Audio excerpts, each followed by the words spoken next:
As we all know कि हमारी जो स्टंप होती है वो परफेक्ट नहीं होता, उसके अंदर बहुत सारे क्रैक्स होते हैं। कुछ बड़े होते हैं जैसे कि दिस वन, कुछ ऐसे होते हैं जो क्रैक नहीं होते बल्कि लोअर साइड तक उसकी डेप्थ होती है और वो टॉप और बैक साइड से ओपन होता है।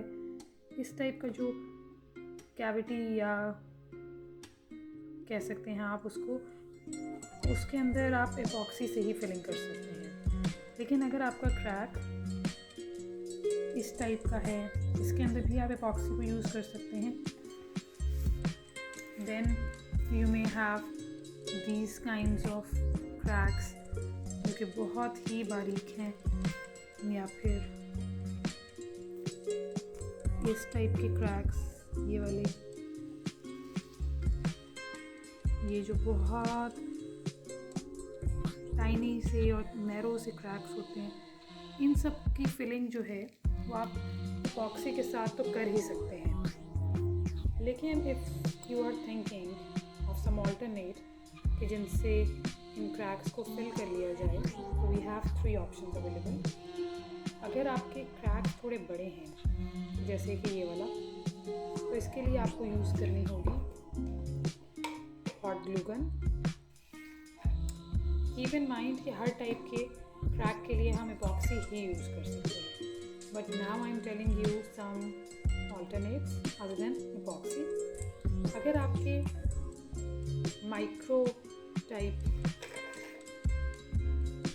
क्रैक्स हैं जैसे कि ये टाइप, तो फिर आप सिलिकॉन को यूज़ करेंगे। सिलिकॉन ग्लू होती है दिस वन। और अगर आप के पास बहुत ही टाइनी काइंड ऑफ क्रैक्स हैं जैसे कि ये, जिनकी ओपनिंग ही बहुत कम है, या फिर ये वाली देख लें, तो फिर उसके लिए हम यूज़ करेंगे ये वाली वुड टैक।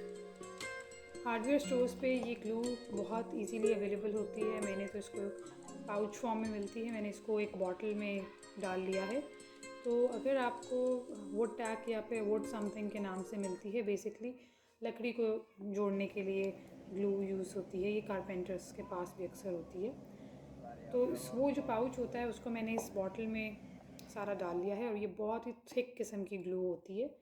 इसको अगर आप थोड़ा सा डाइल्यूट कर लेंगे तो फिर आप इसको एज अ वाइट ग्लू भी यूज़ कर सकते हैं, जो कि हम मल्टीपल क्राफ्ट्स में यूज़ करते हैं। So let's get started and fill all the imperfections of this stump before we start any kind of art work on this stump. हमें अपने सारे के सारे क्रैक्स को जो है वो फिल करना होता है किसी न किसी चीज़ से, यूजली एपॉक्सी के साथ। But if you are trying to cut your cost और आप थोड़ा सा बजट में रहते हुए कुछ करना चाह रहे हैं, तो फिर आपको ये वाले ऑल्टरनेट मेथड्स यूज़ करने होंगे। सो let's get started with this biggest available crack.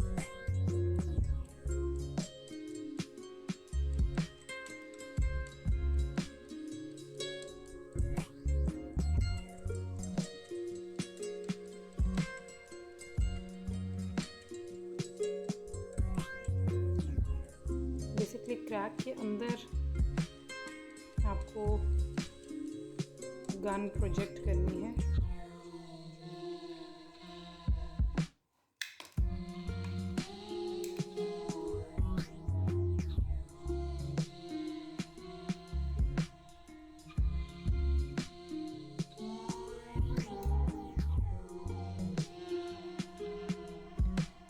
जो एक्स्ट्रा ग्लू है उसको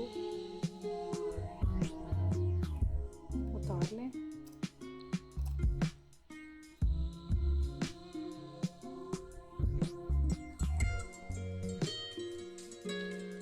इफ़ यू फील कि वो सही नहीं अंदर गई तो उसको फ़ौरन से पील ऑफ कर लें।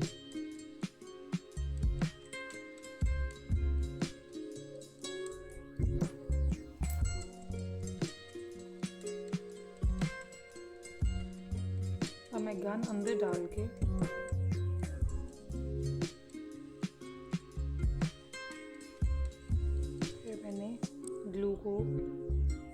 की साइड पे कर दिया है, इसीलिए ये आप टेक्निक जो है ये बड़े क्रैक्स के लिए है.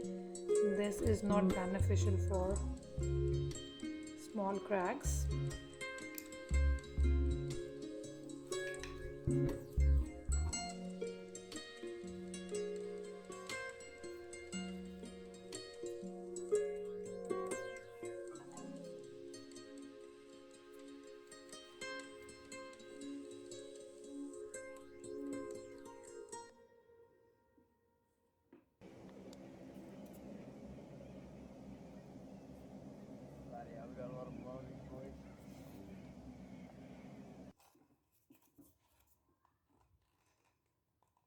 जो भी टॉप सरफेस पे इसकी निकली हुई है ग्लू, उसको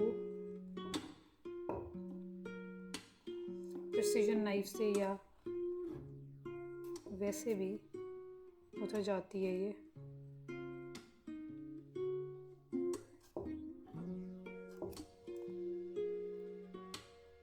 सो I will come back later to this portion और मैं इसकी क्लीनिंग कर लूँगी.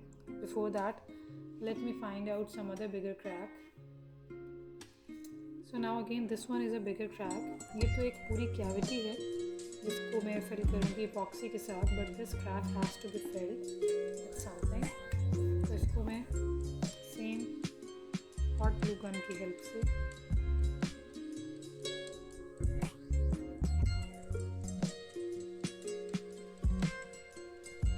फिल कर रही हूँ.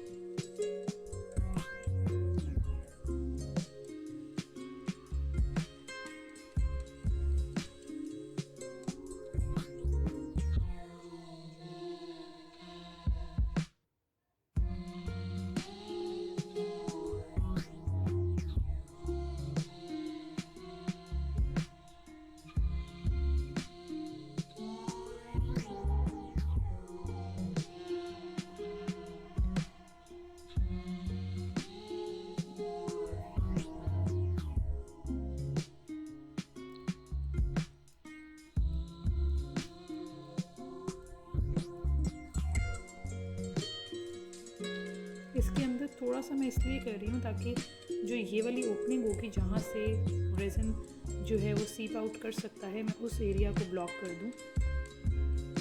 एक जो थिन सी टनल बनी होती है विद इन द स्टम्प, तो इसके लिए थोड़ा सा इस एरिया में जो इसकी कैविटी है, इसकी जो क्रैक की तरफ ओपनिंग है उसमें भी फिलिंग कर रही हूँ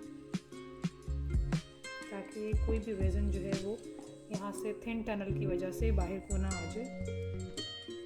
And I have to fill this to the top.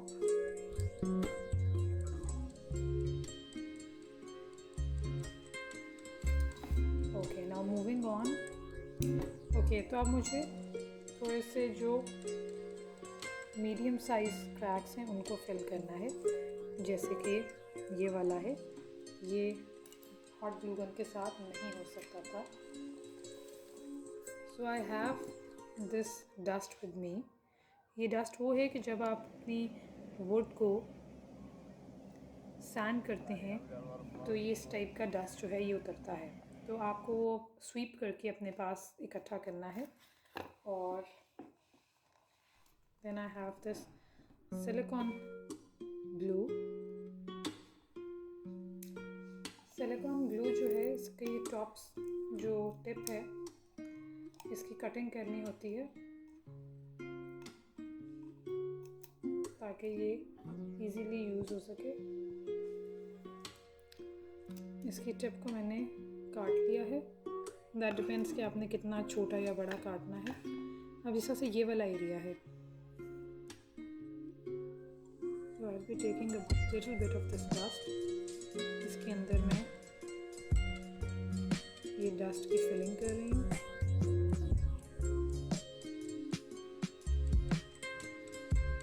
आपको वो जो क्रैक है वो दिखना नहीं चाहिए. एक्सेसिव जो है उसको वाइप कर दें. एंड यू कैन सी कि अब वो क्रैक आपको नहीं दिख रहा. और इसके ऊपर थोड़ी सी जो है सिलिकॉन ग्लू पोर कर दें.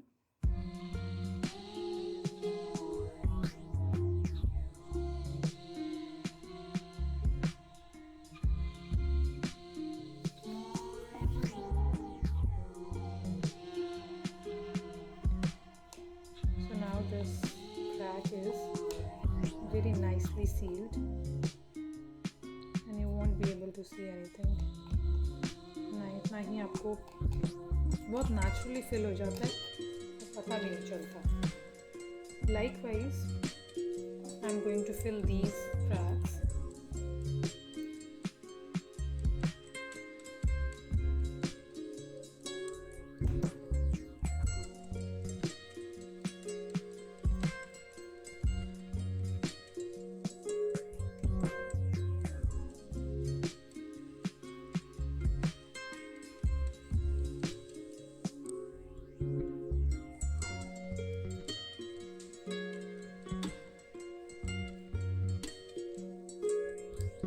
एक ही दफ़ा फिल कर लें उन सब क्रैक्स को विद दिस डस्ट, जहाँ पे आपको सिलिकॉन से फिर फिलिंग करनी है।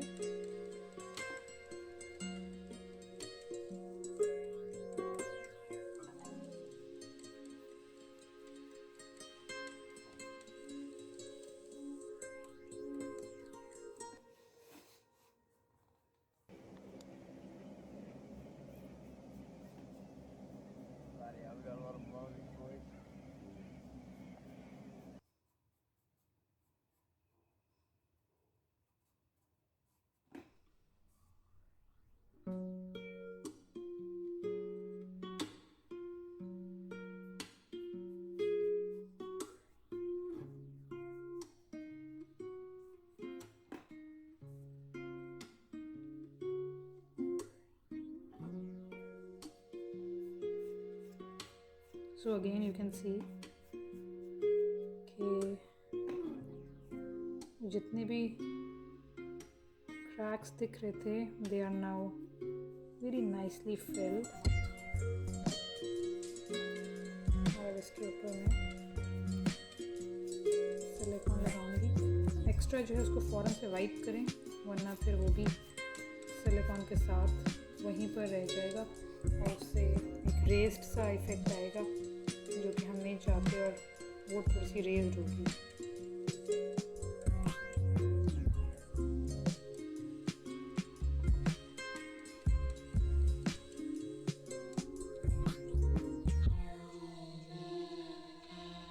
बहुत ही थोड़ी सी ग्लू लगानी है ताकि जो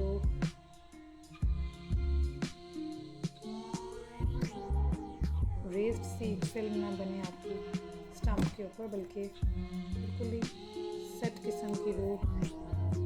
और अगर आपको लगे कि गलत जगहों पे थोड़ी सी थिन फिल्म्स और वो थ्रेड्स उसके लग गए हैं, उसको फ़ौरन से वाइप कर लें। It has to be very level kind of application. So now you can see कि again this is very nicely filled. अब अगर आपके बहुत बारीक जो हैं वो क्रैक्स हैं जिनके अंदर ये भी नहीं जा सकता, डस्ट भी नहीं जा सकता, जैसे कि then there is these kinds of cracks. Let me show you with more close-up में ये फिर थोड़े से बड़े नज़र आ रहे हैं, लेकिन ये बिल्कुल बहुत ही नैरो किस्म के क्रैक्स हैं।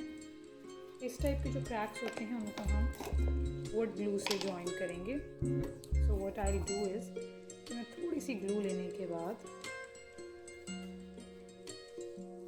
इस एरिया को फिल कर दूंगी, और जो एक्सेसिव है उसको आई विल बी लिफ्टिंग।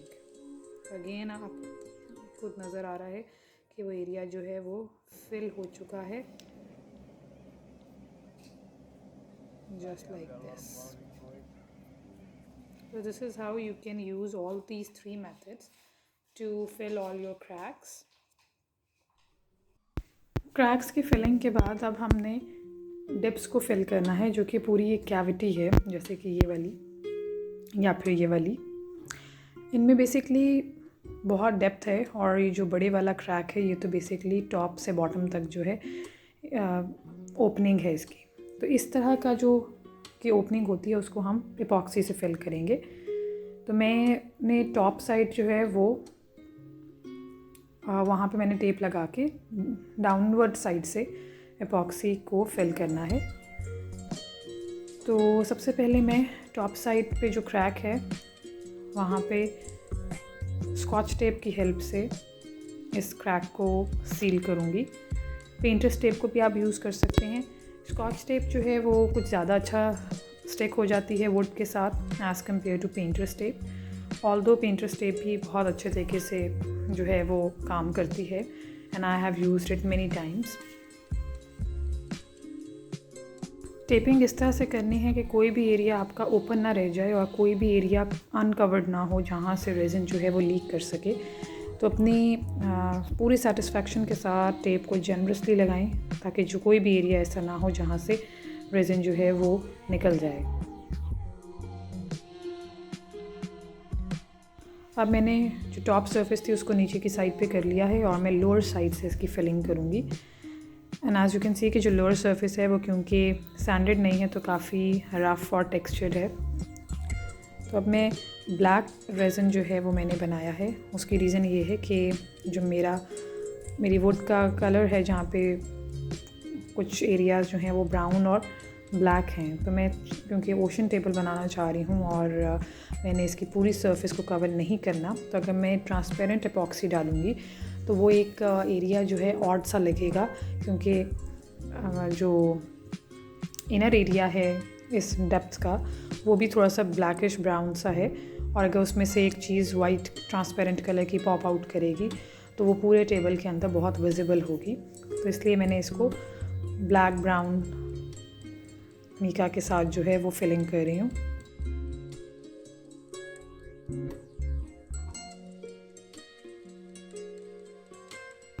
अच्छे तरीके से जो है वो मैंने इसके अंदर रेजिन जो है वो पोर कर दिया है। फिल नहीं करना है, बस एक थिन लेयर पोर करनी है, बट मेक श्योर कि सारा एरिया जो है आपका पूरा जो क्रैक है वो फिल्ड होना चाहिए क्योंकि फिर दोबारा से हम इस स्टेप को नहीं कर सकते।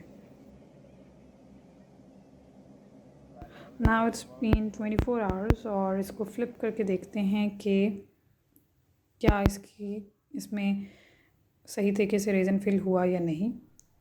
And as you can see कि थोड़ा सा रेजिन जो है वो दाएं बाएं भी लीक हुआ है। ऑल्दो मैंने बहुत केयरफुली टेप लगाई थी बट स्टिल कुछ एरिया है जहाँ पे ये काफ़ी निकला है, but don't worry about that. हम इसकी सैंडिंग अच्छे से करेंगे और ये जो है ये बहुत नाइसली नीट एंड क्लीन हो जाएगा और सिर्फ वहीं पे रेजिन रहेगा जहाँ पे डेप्थ है, क्रैक है।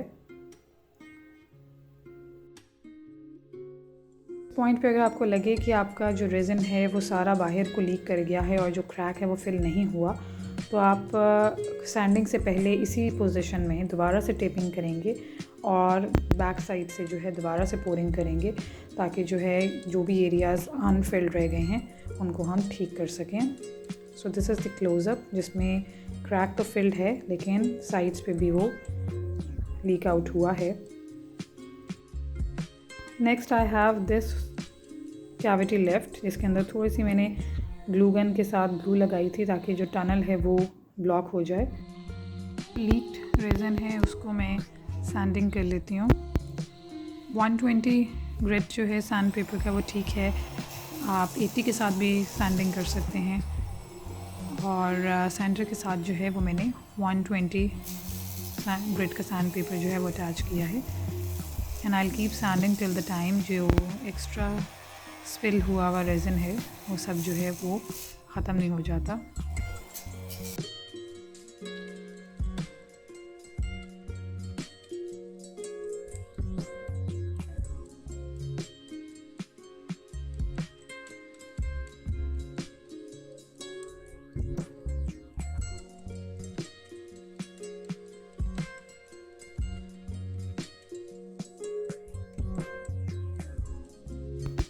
This step is of complete patience. बहुत पेशेंस के साथ आहिस्ता आहिस्ता सैंडिंग करते जाएं। May be you feel like कि आपका कोई भी मटेरियल रिमूव नहीं हो रहा, लेकिन वो हो रहा होता है क्योंकि मैंने ये वाला पोर्शन फास्ट फॉरवर्ड किया हुआ है, इसलिए आपको मार्क्स नज़र आ रहे हैं जहाँ पे से वो रिमूव होता जा रहा है। But when you are doing it with your own hand तो आपको फील हो रहा होता है कि कुछ भी रिमूव नहीं हो रहा, but it is getting removed. So be very patient while you are working with this step. और जो भी एक्स्ट्रा डस्ट है उसको वाइप करते जाएं ताकि आपको नीचे की जो सिचुएशन है वो क्लियर होती जाए।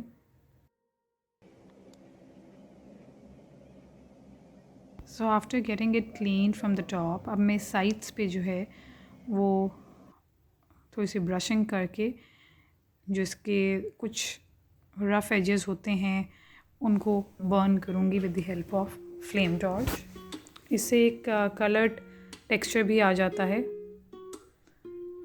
जो कि अच्छा लगता है, और जिसको आप जो रिमेनिंग इसके एशेस काइंड ऑफ होंगे उनको आप रिमूव कर सकते हैं with the help of any brush.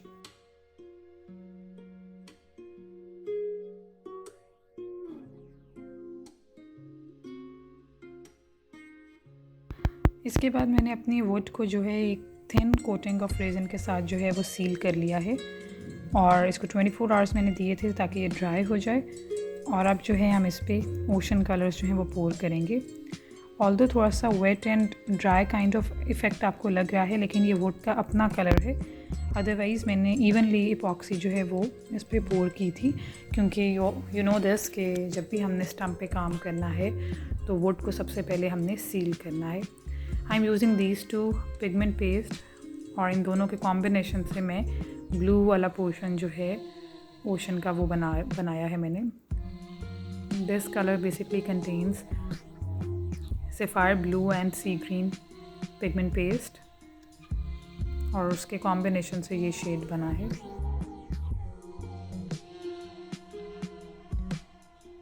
बहुत ही कंट्रोल पोरिंग में कर रही हूँ ताकि सारे का सारा जो है वो स्प्रेड होके नीचे ना गिरना शुरू हो जाए।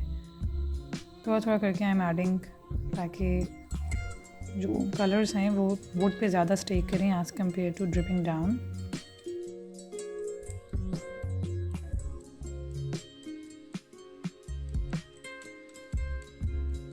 Next I have this again same pigment paste sea green colour, लेकिन इसमें अब मैंने ब्लू को ऐड नहीं किया।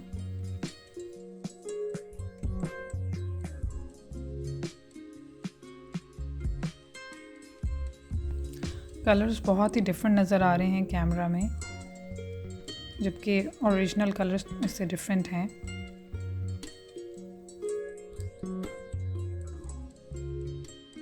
हीट गन की हेल्प से मैं थोड़ा सा जो है कलर्स की ब्लेंडिंग कर रही हूँ।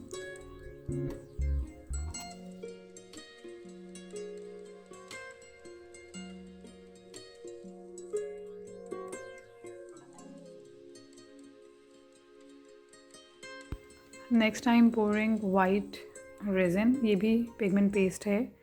आई एम नॉट यूजिंग मीका और acrylic paints in this.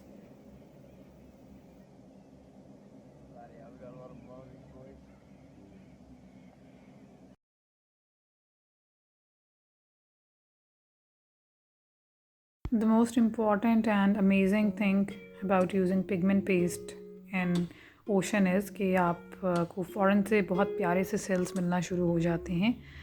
As you can see कि sales have started appearing just because मैंने white pigment paste जो है वो लिया है for waves thing, जो कि आपको मीका या white acrylic paint से नहीं मिलता। So whenever you are willing or you wish to get some cells in your ocean, तो फिर आपको वाइट पिगमेंट पेस्ट जो है उसको ऐड करना है। Again the quantity of pigment paste and resin matters a lot. अगर आप बहुत ज़्यादा पेस्ट ऐड कर रहे हैं तो फिर वो बहुत डेंस आपका रेजिन हो जाएगा और सेल्स जो हैं वो नहीं अपीयर होंगे। अगर आपको सेल्स अपीयर करने हैं तो फिर आपको 5 ग्राम्स ऑफ रेजिन के अंदर या may be 10 grams of resin के अंदर just a very tiny drop of pigment paste आपको चाहिए, और उससे जो है एक ये वाली जो रेशो है ये बिल्कुल परफेक्ट रहती है if you want to create cells. अगर आपको अपना ज़्यादा बनाना है वाइट पोर्शन तो फिर ऑब्वियसली आप मल्टीप्लाई करेंगे। 20 ग्राम्स है तो आपको 2 टाइनी ड्रॉप्स ऐड करने हैं and so on.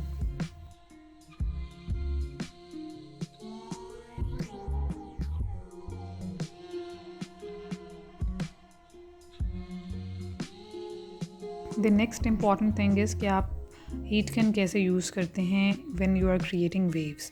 Heat gun जो है दैट क्रिएट्स मैजिक, जब आपको वेव्स क्रिएट करनी होती हैं तो आपकी थोड़ी सी प्रैक्टिस होनी चाहिए हीट गन पे, थोड़ा सा कंट्रोल होना चाहिए गन पे, कि आपको पता होना चाहिए कि आप कैसे उसको मूव करें तो आपको डिज़ायर्ड वेव्स मिलेंगी. So that should be kept in mind.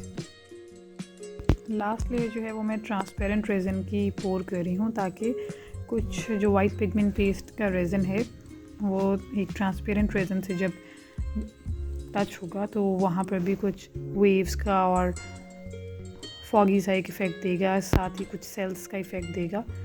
So last layer is my transparent resin and again I'll be using the heat gun to get my desired waves.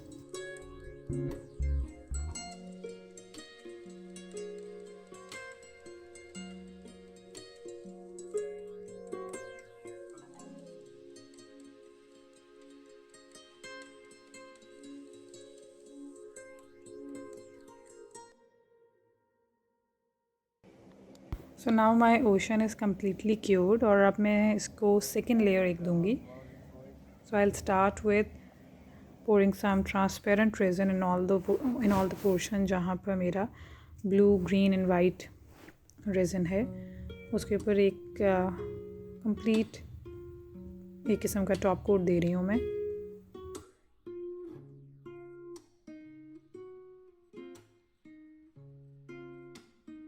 So now again I have added some pigment paste in resin और इससे मैं मज़ीद waves बनाऊँगी. थोड़ा सा इसके आगे मैंने ट्रांसपेरेंट रेज़न जो है वो स्टिक के साथ पोर कर रही हूँ, ताकि उसके पास जब मैं फ्रंट साइड पे इसको पुश करूँ तो ट्रांसपेरेंट रेज़न के साथ वो मिक्सअप होके उसके पास कुछ एरिया हो मूव करने का. इस पॉइंट पे आपने अपनी हीट गन को हाई सेटिंग पे रखना है, लो सेटिंग पे नहीं आपको हीट चाहिए, बल्कि हाई सेटिंग पे चाहिए. हाई सेटिंग पे रखने से ये होता है कि आपके वेव्स बहुत अच्छी आती हैं और सेल्स भी बहुत अच्छे क्रिएट होना शुरू हो जाते हैं. एज़ यू कैन सी कि सेल्स जो हैं वो आ रहे हैं और जा रहे हैं. सो नाउ लेट्स सी कि जब ये क्योर होगा तो इसकी क्या फ़ाइनल स्टेट होगी, क्योंकि थोड़ी सी जो है पोरिंग के बाद स्टेट चेंज होना शुरू हो जाती है. I'm adding a little bit of more pigment paste और अब मैं दोबारा से इसको हीट गन से मूव कर रही हूँ. There are a number of cells you can see.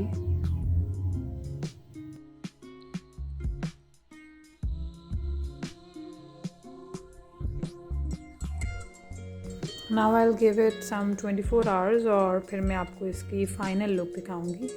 ये क्योर होके जो इसकी वेव्स हैं वो कहाँ पे सेटल हुई और कितने सेल्स जो हैं वो रिटेन हुए और कितने नहीं हो सके.